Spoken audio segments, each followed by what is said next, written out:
Welcome to সাফল্য academy. Sourav স্যারের YouTube ক্লাসে সবাইকে স্বাগত।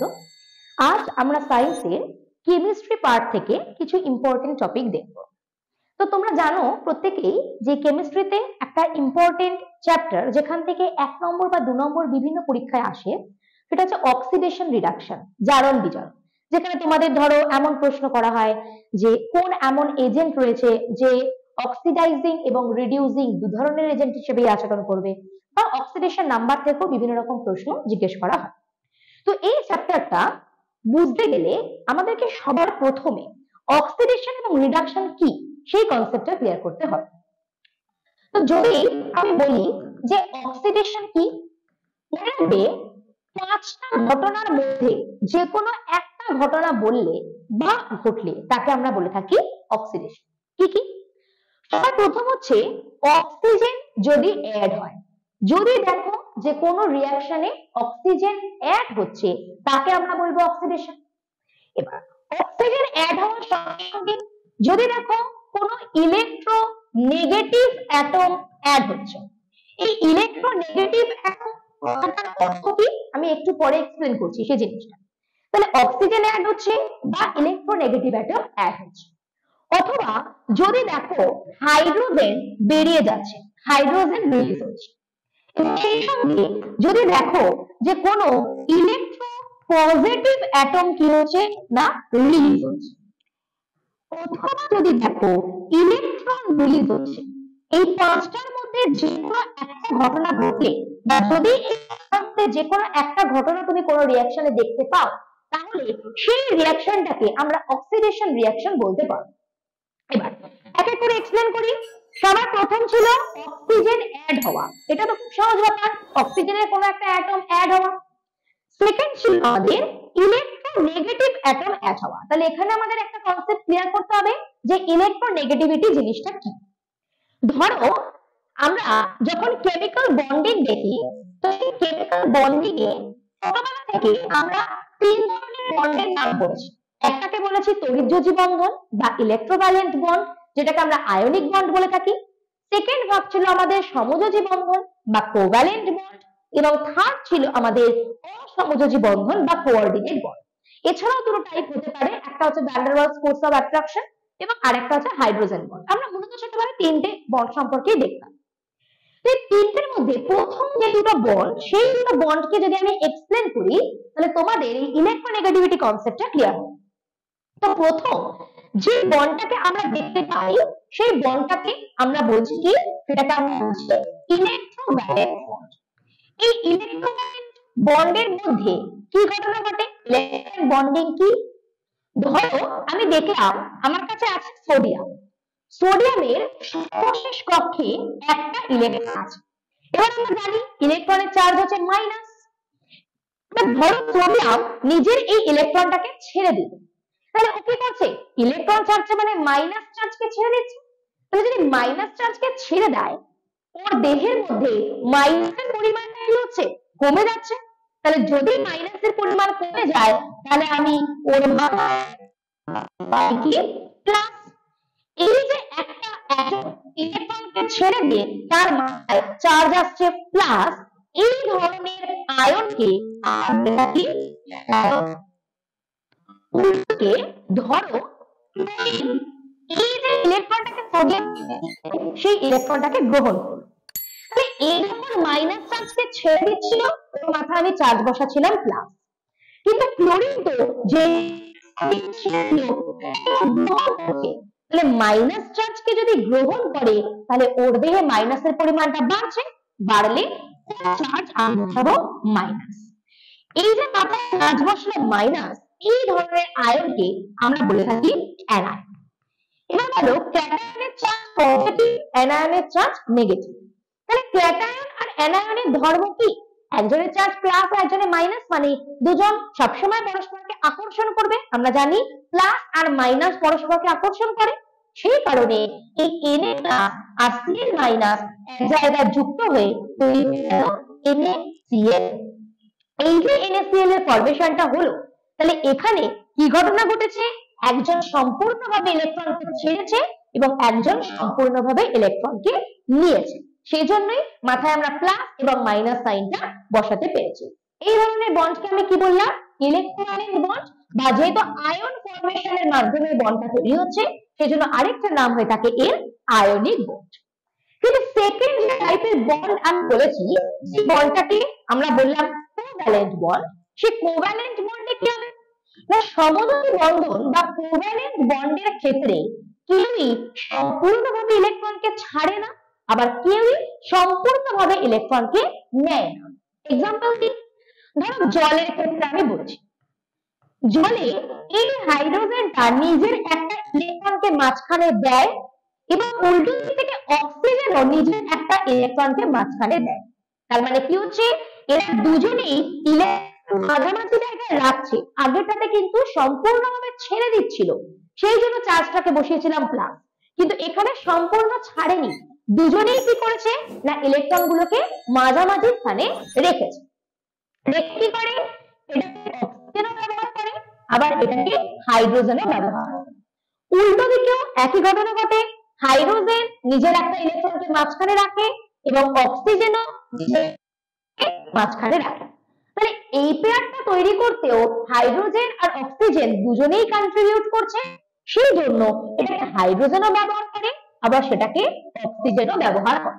অর্থাৎ আগেরটার ক্ষেত্রে আমরা দেখেছিলাম সম্পূর্ণভাবে ইলেকট্রন ছেড়ে একজন ক্যাটায়ন এবং আরেকজন সম্পূর্ণভাবে ইলেকট্রনকে নিয়ে অ্যানায়নে পরিণত হচ্ছিল, কিন্তু এক্ষেত্রে কিন্তু পুরোপুরি ছাড়া বা নেওয়ার কনসেপ্ট নেই, এখানে দুজনেই দিচ্ছে এবং মাঝামাঝি রেখে সেটাকে দুজনেই সমানভাবে ব্যবহার করছে। তাহলে যদি সম্পূর্ণ ইলেকট্রন ছাড়া বা নেওয়ার কনসেপ্ট না থাকে, তাহলে এক্ষেত্রে আমাদের দেখে মনে হচ্ছে যে কারোর মাথায় প্লাস বা মাইনাস চার্জ আসার কোনো জায়গা নেই, কারণ কেউই সম্পূর্ণ ছাড়েনি, কেউই সম্পূর্ণভাবে নেয়নি। তার মানে এখানে মনে হচ্ছে যে কারোর মাথায় কোনো চার্জ আসবে না। কিন্তু কিছু কিছু ক্ষেত্রে একটা ব্যতিক্রম দেখতে পাওয়া যায়। ধরো আমি এই সিএলএস স্ট্রাকচার দেখছি, হাইড্রোজেন নিজের একটা ইলেকট্রনকে দিচ্ছে, ক্লোরিনও নিজের একটা ইলেকট্রনকে দিচ্ছে। তাহলে এই পেয়ারটা তৈরি করতে হাইড্রোজেনও কন্ট্রিবিউট করছে, আবার ক্লোরিনও কন্ট্রিবিউট করছে।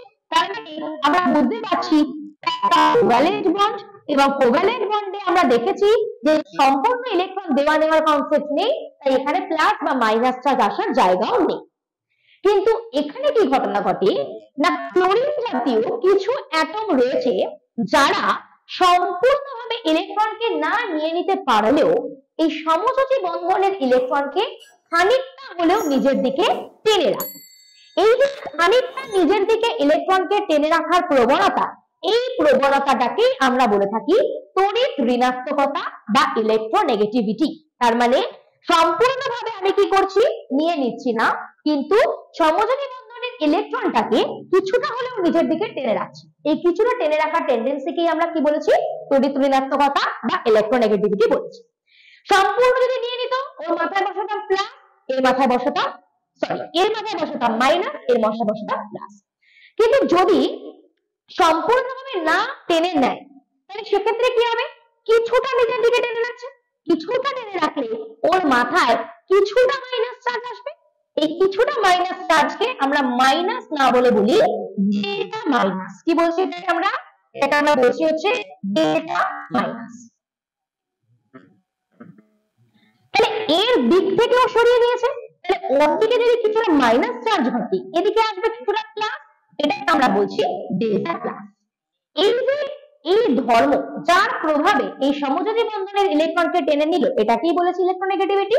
এবং যে অ্যাটমের মধ্যে এই ধরনের ইলেকট্রন টেনে নেওয়ার টেন্ডেন্সি থাকবে তাদেরকে আমরা বলবো ইলেকট্রোনেগেটিভ অ্যাটম। তার মানে আশা করি এবার বুঝতে পারছো যে যখন আমরা অক্সিডেশনের ডেফিনেশন বলেছিলাম, সেখানে বলেছিলাম অক্সিজেন অ্যাড হচ্ছে। এবার অক্সিজেন নিজেই একটা ইলেকট্রোনেগেটিভ অ্যাটম, তার মানে কি অক্সিজেনেরও একটা টেন্ডেন্সি থাকে যে সে বন্ধনের ইলেকট্রনকে নিজের দিকে টানবে। তার মানে এখানে মনে রাখার সুবিধা যে অক্সিজেন অ্যাড হচ্ছে মানেই আমি ঘুরিয়ে বলতেই পারি যে কোনো ইলেকট্রোনেগেটিভ অ্যাটম কি হচ্ছে, এখানে অ্যাড হচ্ছে। ইলেকট্রোনেগেটিভ মানে বুঝে গেছো, যার টেন্ডেন্সি থাকবে ইলেকট্রনকে নিজের দিকে টেনে নেওয়া। এবার থার্ড ইস্যু, হাইড্রোজেন রিলিজ হবে। এটা তো খুব সোজা বিষয়, হাইড্রোজেন বেরিয়ে যাচ্ছে। নেক্সট আছে ইলেকট্রোপজিটিভ অ্যাটম রিলিজ হবে। এই ইলেকট্রোপজিটিভ কথার অর্থ কি, একটু আগে দেখেছো ইলেকট্রোনেগেটিভ মানে যার টেন্ডেন্সি থাকছে ইলেকট্রনকে নিজের দিকে টেনে নেওয়ার সমযোজী বন্ধনে। তাহলে ইলেকট্রোপজিটিভ কে? যার টেন্ডেন্সি থাকবে না যে সে সমযোজী বন্ধনের ইলেকট্রনকে নিজের দিকে টানবে। সেই রকম একটা অ্যাটম রিলিজ হলো, আমরা সেটাকে অক্সিডেশন বলতে পারি। এবং লাস্ট আমরা দেখলাম ইলেকট্রন যদি বেরিয়ে যায় তাহলে সেটাকেও আমরা অক্সিডেশন বলবো। তাহলে পাঁচটা ঘটনা, অক্সিজেন অ্যাড হওয়া, যে কোনো ইলেকট্রোনেগেটিভ অ্যাটম অ্যাড হওয়া, হাইড্রোজেন বেরিয়ে যাওয়া, যে কোনো ইলেকট্রোপজিটিভ অ্যাটম বেরিয়ে যাওয়া, এবং সেই সঙ্গে ইলেকট্রনের বেরিয়ে যাওয়া, এই পাঁচটার মধ্যে যে কোনো একটা ঘটনা যদি তুমি দেখতে পাও সেটাকে আমরা কি বলবো? অক্সিডেশন বলবো। অর্থাৎ এটাকে আমরা বাংলায় বলছি জারণ। উল্টো প্রসেস কি হয়? এটি উল্টো প্রসেস হয় হচ্ছে রিডাকশন, যেটাকে আমরা বলছি কি বিজারণ। এই রিডাকশন বা বিজারণ জিনিসটা কি? অক্সিডেশনের সম্পূর্ণ উল্টো প্রসেসকেই আমরা বলবো রিডাকশন। অর্থাৎ এখানে অক্সিজেন অ্যাড হচ্ছিল, রিডাকশনে কি হবে? অক্সিজেন রিলিজ হবে। এখানে ইলেকট্রোনেগেটিভ অ্যাটম অ্যাড হচ্ছিল, তাহলে রিডাকশনের ক্ষেত্রে কি হবে? ইলেকট্রোনেগেটিভ অ্যাটম রিলিজ হবে। এখানে হাইড্রোজেন রিলিজ হচ্ছিল, তাহলে রিডাকশনে কি হবে? হাইড্রোজেন অ্যাড হবে। নেক্সট আমরা দেখেছি এক্ষেত্রে ইলেকট্রোপজিটিভ যে অ্যাটম সেটা রিলিজ হচ্ছিল, রিডাকশনে কি হবে? ইলেকট্রোপজিটিভ অ্যাটম অ্যাড হবে। আমরা দেখছি অক্সিডেশনের ক্ষেত্রে ইলেকট্রন বেরিয়ে যাচ্ছিল, কিন্তু রিডাকশনের ক্ষেত্রে কি হবে? তাহলে ইলেকট্রনটা অ্যাড হবে। এই পাঁচটার মধ্যে যে কোনো একটা ঘটনা যখন ঘটবে তখন সেটাকে আমরা কি বলবো? রিডাকশন বলবো। অর্থাৎ বুঝতে পারলাম অক্সিডেশন আর রিডাকশন এটা হচ্ছে সম্পূর্ণভাবে পরস্পরের উল্টো প্রসেস। একটা মনে রাখবে আর একটা এমনি মনে রাখবে। এবার এই অক্সিডেশন আর রিডাকশন থেকে নতুন আমাদের যে জিনিসটা আসে সেটা হচ্ছে অক্সিডাইজিং এজেন্ট এবং রিডিউসিং এজেন্ট। জারক দ্রব্য এবং আরেকটা হচ্ছে বিজারক দ্রব্য। জারক দ্রব্যটা হচ্ছে অক্সিডাইজিং এজেন্ট এবং বিজারক দ্রব্যটা হচ্ছে রিডিউসিং এজেন্ট। এজেন্ট কি? এজেন্ট কি করে? আমাদের হয়ে সেই কাজটাকে করে দেয়। ধরো আমি দুজনকে নিলাম, একজন হচ্ছে এ আর একজন হচ্ছে বি। আমি দেখছি যে এ কি করলো? ইলেকট্রনকে ছাড়লো, তাই তো? এবার ভাবো, একটু আগে আমি কি পড়েছিলাম? অক্সিডেশন মানে একদম লাস্ট পয়েন্টে পড়েছিলাম ইলেকট্রন বেরিয়ে গেলে সেটাকে আমরা বলি অক্সিডেশন, তাই তো? তো এই এ সে কি করেছে? ইলেকট্রনকে ছেড়েছে। তাহলে ইলেকট্রনকে ছেড়ে দেওয়া মানে ওর নিজের কি হয়েছে? অক্সিডেশন হয়েছে। কিন্তু নিজের যতই ওর অক্সিডেশন হোক, একটু ভেবে দেখো ইলেকট্রনটাকে এ ছেড়েছে বলে সেই ইলেকট্রনটাকে বি গ্রহণ করতে পারে। ধরো প্রকৃতিতে আর কেউ নেই, ওরা ছাড়া। তাহলে ইলেকট্রনকে এ ছাড়ছে বলেই সেই ইলেকট্রনটাকে বি দিতে পারছে। তাহলে এ ইলেকট্রন ছাড়ছে মানে ওর অক্সিডেশন হচ্ছে, কিন্তু পরোক্ষভাবে দেখো ওর ছাড়া ইলেকট্রনটাকে গ্রহণ করে বি এর কি হচ্ছে? ইলেকট্রন ছাড়া মানে যদি অক্সিডেশন হয়, ইলেকট্রন নেওয়া মানে বি এর কি হচ্ছে?